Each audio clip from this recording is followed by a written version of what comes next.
They say everyone deserves a second chance, a clean slate to begin again. I used to believe that too, especially after everything I'd done, everything I'd been through. When I met Ryan, I wasn't looking for love. I was looking for forgiveness, a reason to believe I could still be someone worth loving. He was different from the men in my past, patient, kind, a man who saw more than my broken edges. He didn't judge me for the stories I refused to tell.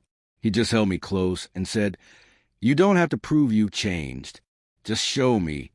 And for the first time, I wanted to. We built something real.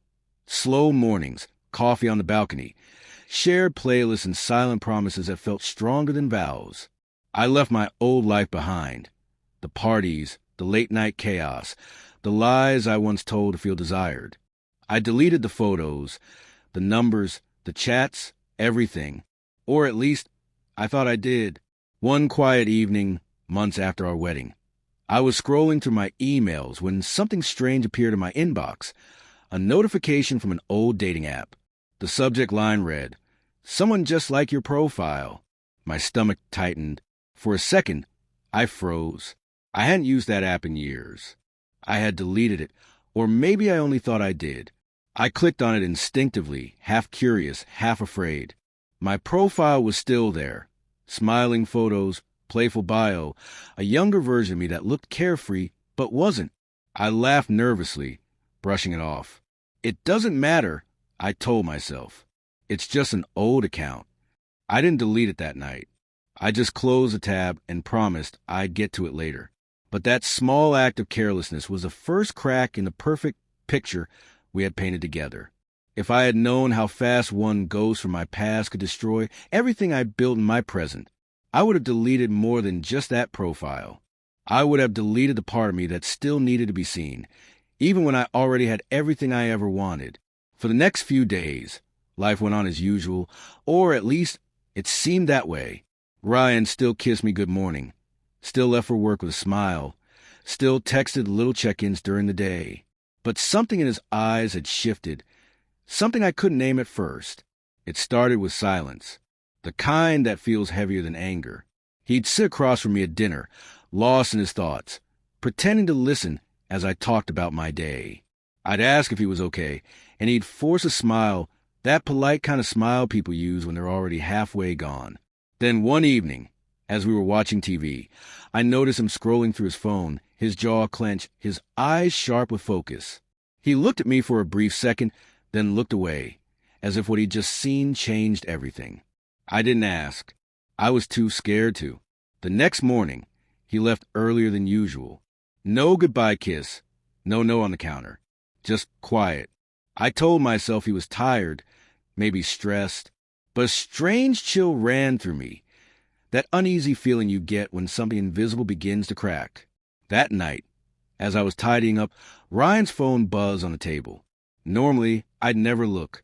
We trusted each other, or at least we used to, but something made me glance. Maybe instinct, maybe guilt. And there it was, my face, my photo, smiling, on a dating app one thought was long gone. My heart stopped. I picked up the phone with trembling hands. The screen showed a familiar image, my old Tinder profile, the one with the same bio I'd written years ago. Just a wild soul trying to find peace. I felt sick. It was like staring at a ghost version of myself, a version I never wanted him to meet. Ryan walked in at that exact moment. The silence between us cracked wide open. "I was going to tell you," I blurted, voice trembling. "Tell me what?" he asked coldly. "That your profile's still up, or that it's been active recently?" "Active? No, it's not. That must be a mistake." He scoffed, showing me the screen. "Online now." I froze. The app must have auto-refreshed when I clicked that email. I tried to explain, but my words sounded weak even to me. "It's old, Ryan. I swear, I forgot it even existed." "Forgot?" he said, his voice sharp as glass. "You forgot to delete a dating profile, while you were promising me you'd changed?" Tears burned behind my eyes. I didn't mean what? To lie? Or to make me look like a fool? He turned away, his breathing heavy, hurt written all over his face. I reached for him, but he stepped back. "Don't," he said quietly. "Just don't." He left the room without another word, and I stood there, clutching my phone like it was evidence of a crime I didn't realize I committed. That night, I couldn't sleep. Every sound in the apartment felt louder. The hum of the refrigerator, the ticking of the clock, the silence where his heartbeat used to be beside me. In the dark, I opened the app one last time. My profile stared back at me. Still there, still smiling, still alive. And that's when I realized the cruelest truth. I hadn't truly buried my past. I'd just hidden it under prettier lies. The next few days were unbearable. The air in our home felt colder, heavier. Ryan spoke less and less. And when he did, it was clipped cautious, as if every word might set off an explosion neither of us could contain. He stopped sitting with me during breakfast.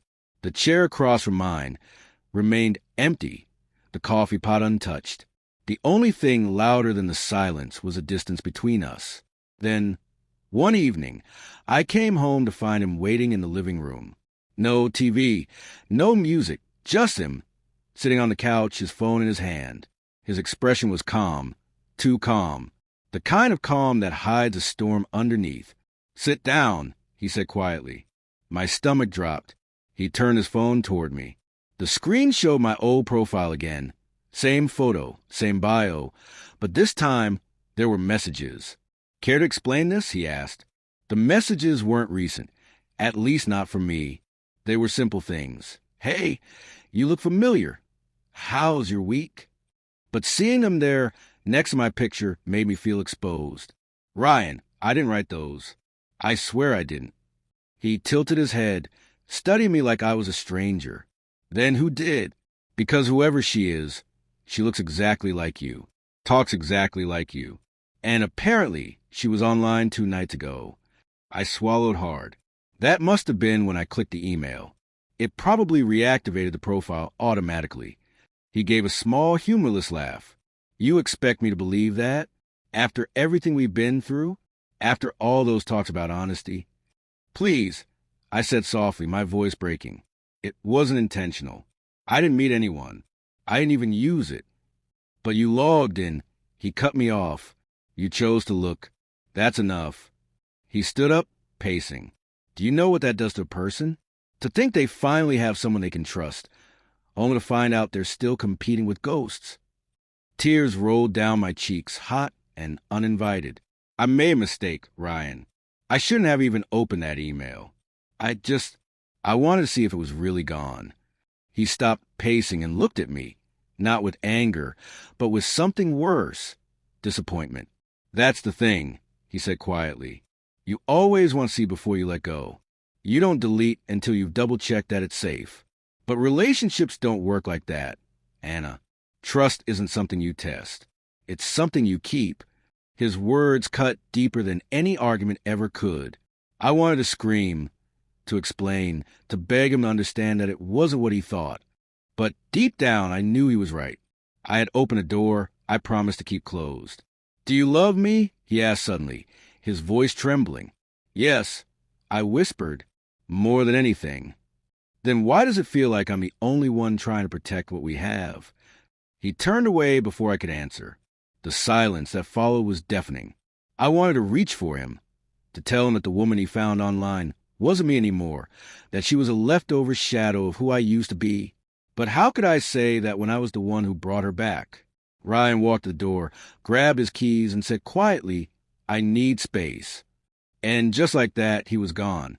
The door closed behind him, and I sank to the floor, shaking. For the first time, I realized something that terrified me more than losing him. Maybe the reason I couldn't delete my past wasn't because I forgot. Maybe it was because a small, broken part of me still lived there. And that part had just cost me the man who saved me from it. The sound of the door closing that night echoed longer than it should have. It was strange how something so ordinary could feel like an ending. I sat there for hours, staring at the empty doorway, half expecting Ryan to walk back in, say he just needed air, that it was all a misunderstanding. But he didn't come back. Not that night. Not the next. Days turned into weeks. The house began to feel less like a home and more like a museum of memories. the mug he used every morning, the jacket still hanging by the door, his cologne faintly clinging to the pillow beside mine. Everything reminded me of what I had broken. He texted once, "I'm staying with my brother for a while. Don't call me." Just 5 words that tore through me like glass. I wanted to respect his space, but silence has a cruel way of turning guilt into noise. Every quiet hour became a conversation I couldn't have, 1,000 things I wanted to explain, but couldn't. I replayed that night over and over in my head, the way his eyes hardened when he said he needed space, the way he looked at me like I was someone he didn't recognize anymore. It wasn't just the app he was angry about. It was a reminder that I still had parts of myself I hadn't let die. One evening, I sat on the floor of our living room with my phone in my hand, staring at that cursed dating app. My finger hovered over the icon for a long time before I pressed it. The login screen appeared, my old username glowing like a scar. I hesitated. Then finally I signed in. There she was, the woman Ryan thought he'd fallen in love with, or rather, the woman I used to be. Smiling in selfies that looked confident but weren't, flirting with strangers for attention I didn't need, writing captions that had loneliness behind charm. I scrolled through old messages, realizing how empty they were, how desperate I'd been to feel seen by people who didn't even know my name beyond a screen. And suddenly, I hated her, the version of me that couldn't let go, the version that made me lose everything real I'd ever had. Tears blurred the screen as I hit delete account. A pop-up appeared. "Are you sure you want to permanently delete your profile?" "Yes," I whispered. "I'm sure." For the first time, I didn't just delete an app. I deleted a piece of myself that had overstayed its welcome. But it was too late. Ryan hadn't called. He hadn't asked if I'd changed or if I was sorry. Maybe he didn't want to hear it. Maybe he was tired of forgiving a woman who didn't even know how to forgive herself. Nights became my punishment. I'd lie awake, staring at the ceiling, haunted by memories of the man who once looked at me like I was his piece. Now, I was just another mistake he wished he never made. Friends tried to comfort me, saying things like he'll come around, or if he loves you, he'll forgive you. But love and forgiveness don't always walk the same path. Sometimes love needs space to breathe, and sometimes it suffocates under the weight of broken trust. As the days blur together, one truth settled in quietly. Ryan didn't just leave because I lied. He left because I reminded him of who I used to be. And he couldn't love that version anymore. And maybe, just maybe, neither could I. 3 weeks passed before I saw Ryan again. I wasn't expecting him. It was late afternoon, the light spilling into the apartment in that soft, forgiving way that makes everything look less broken. I was sitting on the couch with a cup of cold coffee when I heard the door unlock. He stepped inside quietly, like someone entering a place that used to be home, but no longer felt like it. He looked tired, not angry, not cold, just drained. "Hey," I whispered. "Hey," he replied, his voice low, careful. For a moment, we just stood there, two people surrounded by the ghosts of what we used to be. The silence between us said everything. "I came to grab a few things," he finally said. "Of course." I nodded, my voice trembling. "Your jacket's still in the closet, and your watch is on the table." He moved around the room, without meeting my eyes. The air felt thick, with everything unsaid. I wanted to tell him I'd deleted the app, that I'd changed, that I was sorry, but I'd already said those words in my head 1,000 times, and none of them had brought him back. When he finished packing, he turned to leave, but then he stopped. "You still have that app?" he asked suddenly, not accusingly, but with a quiet curiosity. "No," I said quickly. "I deleted it. For good this time. I even contacted support to make sure it was gone." He didn't respond at first. Then he sighed and pulled out his phone. "You know, someone sent me screenshots last week." He said, "Your profile said you were online again." My heart dropped. "That's not possible," I whispered. "Ryan, I swear to you." He looked at me for the first time in weeks. His eyes weren't angry anymore. They were searching, uncertain. "I know," he said quietly. "I thought it was you, but I looked closer this morning. The timestamps didn't match. It was the app itself. Auto-refreshing. You weren't active at all." For a second, the world just stopped. It wasn't me. It never was. The app had been running on autopilot, pretending I was still there. Relief hit me, but it was swallowed instantly by something heavier, grief. Because the truth had come too late. I took a shaky breath. So you believe me now? He nodded slowly. I do. I smiled through tears. Then why does it still feel like we've already lost each other? Ryan sat down across from me, setting his bag aside. Because believing you doesn't erase what happened, Anna. You didn't cheat, but you did hide. You kept a piece of your past alive, and that hurt just as much. His honesty stung, but it was fair. I had tried so hard to be someone new that I forgot honesty isn't about perfection. It's about transparency. He looked down, fidgeting with his keys. Do you remember what you said when we first met? I smiled faintly. I said I wanted a clean slate. He nodded, and I told you that meant burning bridges, not keeping them hidden. The truth settled between us. Gentle, but sharp. I reached for his hand, hesitated, then pulled back. I can't undo it, Ryan. I wish I could, but I can promise you this. I'm not that person anymore. I don't want attention. I don't want validation. I just want peace. He looked at me for a long moment, and I could see the war in his eyes, love fighting against disappointment. Finally, he said softly, maybe peace means letting go, not of you, but of what we used to be. I wanted to beg him to stay, but I didn't. For the first time, I understood that sometimes love isn't proven by holding on. It's proven by accepting when it's time to let go. He stood, gave one last glance around the room, and whispered, Goodbye, Anna. And just like that, he was gone again. Only this time, it wasn't anger that left with him. It was closure. The days after Ryan left felt quieter than ever. Not the kind of quiet that brings peace, but the kind that hums with regret. Every sound in the apartment echoed differently now. The creak of the floorboards, the distant hum of the refrigerator, even the rain against the window. They all reminded me of the life I used to have, the one I'd carelessly placed on pause. I didn't realize how much of my identity had been tied to him until he was gone. He wasn't just my husband. He was my mirror, reflecting back the parts of me I liked, and the ones I tried to hide. Without him, I had to face my reflection alone. At first, I tried to distract myself, redecorating the living room, starting yoga, deleting every old photo that reminded me of who I was before. But the silence between each distraction whispered the truth. You can't move forward until you face what you ran from. So one night, I sat on the floor with a notebook and wrote everything. Every lie, every excuse, every fear that led me to cling to the ghosts of my past. I didn't sugarcoat it. I didn't offend myself. I just wrote until the ink ran dry. And somewhere between the scribbled confessions and tear-stained pages, I realized something powerful. I wasn't addicted to my past. I was afraid of who I might be without it. For years, I thought validation made me valuable. That being wanted meant being loved. But Ryan's leaving showed me the difference. Attention fades. Love endures only where honesty lives. The next morning, I walked outside for the first time in days. The air felt new, sharp, almost forgiving. I didn't feel healed, but I felt lighter, as if admitting my truth had unlocked something that guilt kept chained. I started therapy. I reached out to old friends I had ghosted. I even began journaling every morning, not to document pain, but to track progress. For once, I wasn't chasing who I was.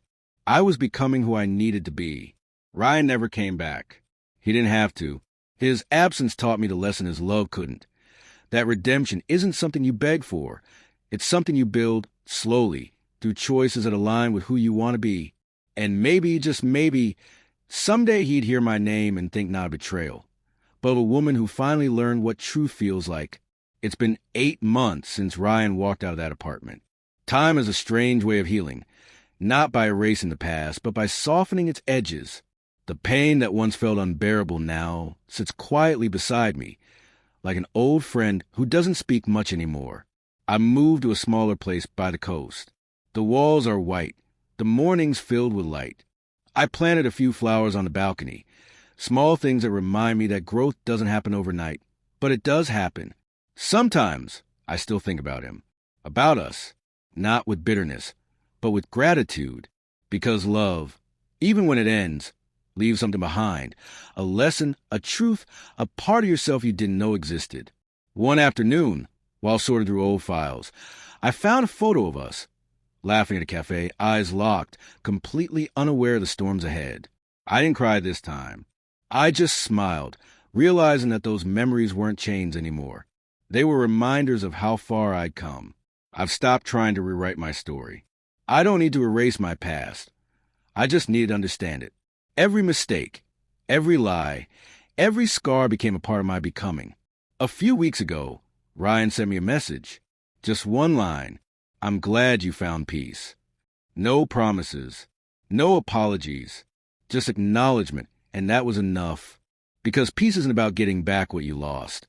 It's about finding yourself in the silence that follows. Now, every sunrise feels like a second chance.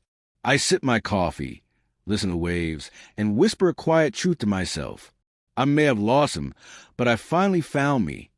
And for the first time in a long time, that feels like the kind of love that lasts.